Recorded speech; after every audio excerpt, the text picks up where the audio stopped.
Hello दोस्तों, आपका स्वागत है जेट टेक्निकल चैनल पर। आइए आज हम नेक्स्ट चैप्टर स्टार्ट करेंगे इफेक्टिव लाइफ मैनेजमेंट का। और ये चैप्टर हम स्टार्ट करेंगे पॉजिटिव थॉट्स के साथ। आपका आज का जो थॉट्स है, जब आप पूरे हिम्मत के साथ आगे बढ़ते हैं रास्ता अपने आप खुल जाता है। हिम्मत करो और आगे बढ़ो। आज का टॉपिक है understanding the impact of actions on character. An aspect of the law of karma is that every karma produces two results, one immediate and noticeable, and the other remote and not noticeable in its present form. The results of mental karma are more powerful than that of physical karma. For instance, when a child burns its finger in fire, the immediate result is that it screams in pain. The remote result is the creation of a fear impression on its mind, making it wary of fire for the rest of its life. Another example is that of a girl who rescues a drowning child, while the immediate result is the appreciation she gets for her heroic deed. Her hidden result is the set of impressions formed in her mind which induce her to behave in a similar fashion in the future.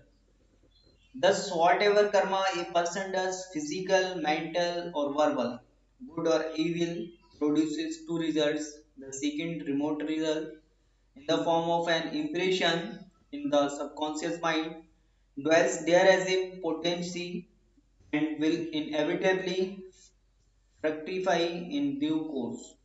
Obviously, the nature of impression created depends on the nature of the karma performed.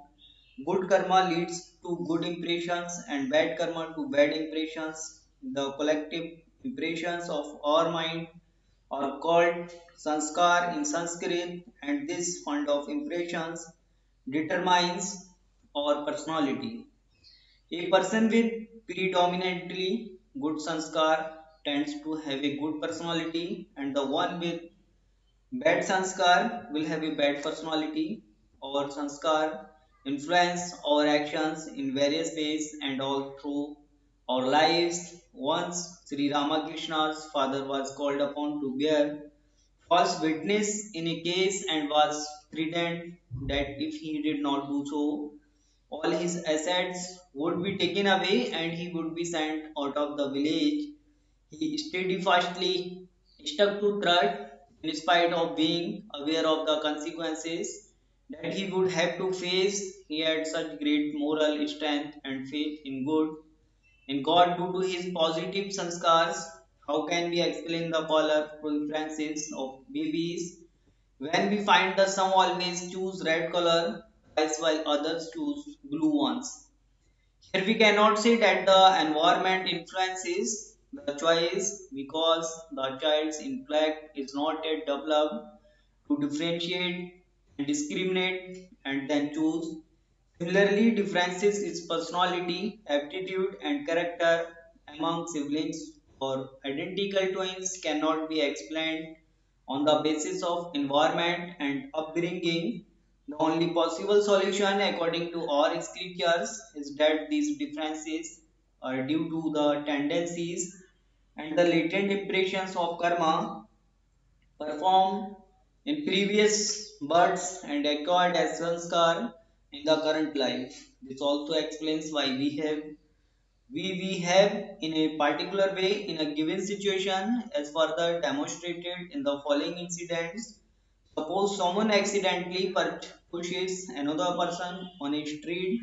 A person with bad sanskar will immediately create a recourse on the spot, whereas a person with good sanskar will either protest gratefully or simply ignore it.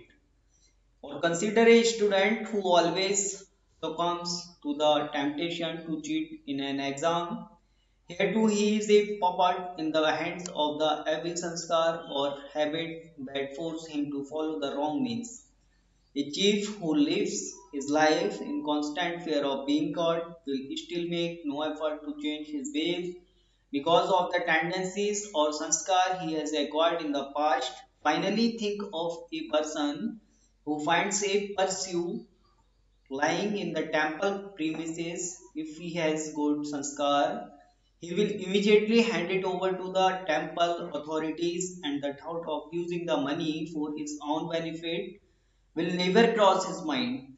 However, if he has evil sanskar, he will not feel the slightest hesitation to pocket all the money. Another aspect of this law is that the greater the interest of the doer in any activity, the deeper is the impression created. For example, all through the day we see many faces, yet at the end of the day, it is probably only one of the faces that flash vividly before us. Possibly our interest in the person was triggered by something that we saw in this particular face, perhaps the similarity of a dear friend or of our mother. Sad but true fact of our lives is that social conditioning, peer pressure, or just plain curiosity makes us interested in activities like gossiping, watching meaningless television serials, and the like.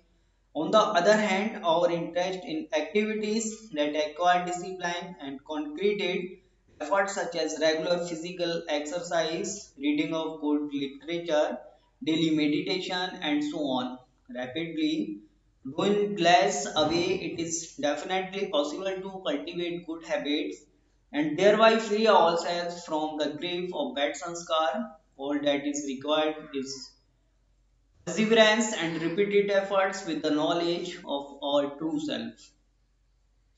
We need to make every possible effort to perform righteous karma and at the same time diminish our interest in evil things, thus reducing the responsibility of unwelcome karma.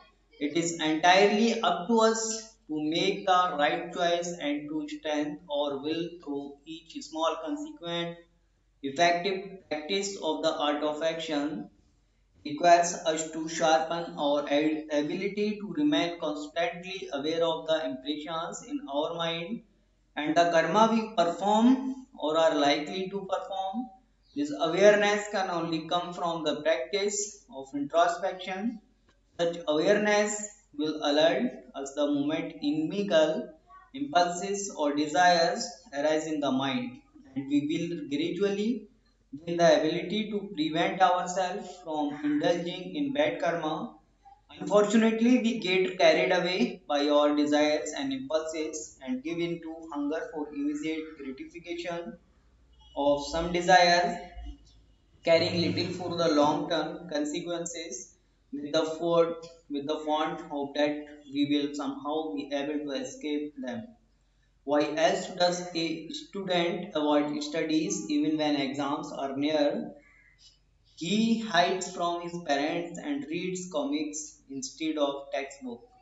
Consequently, he fares badly in the exams and is unable to secure admission to a good college. He who started all by believing that he could cheat the law has instead cheated himself. His self delusion ruins his career.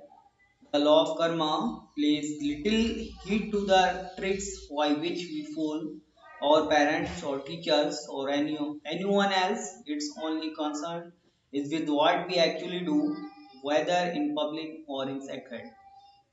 Second topic है आज का understanding the types of Karma. As mentioned before, the art of action is the control of actions to reverse the impulse thought action sequence. What kind of control we exercise over our actions can best of understood by first acquiring a comprehensive understanding of the nature of karma. Hindu philosophy classifies karma as Agami karma, Sanchita karma, and Prabhata karma. Agami karma is the karma that will bear fruit in future lives. Sanchita karma is the accumulated karma of past lives. They do not bear fruit right now, and one cannot say when they will fructify. Prabhata karma is that which is already bearing fruit in this life. They are the impressions of previous lives that have caused this life and fructify in this life. The positive implication of this theory is that by controlling the karmas performed in this life, we can change the store of karmas or sanchita karmas that determine our states in future lives. The classic example of an archer with a quiver of arrows is cited to illustrate human beings' control over their karmas, just as the archer cannot control the arrow that has already been shot at the target from his bow. People have no control over their pravardha karmas. Agami karma is like an arrow that the archer has fixed to the bow and is about to shoot. If the archer chooses, he can remove the arrow and cannot shoot it all. Finally, Sanchita karmas are like the arrows in the archer's quiver, which he can throw away his he desires. दोस्तों आज का topic यहीं पे complete होता है। Next topic में मिलेंगे। कल तक का वेट कीजिए, कल को एक नेक्स्ट वीडियो के साथ नेक्स्ट टॉपिक में बात करेंगे।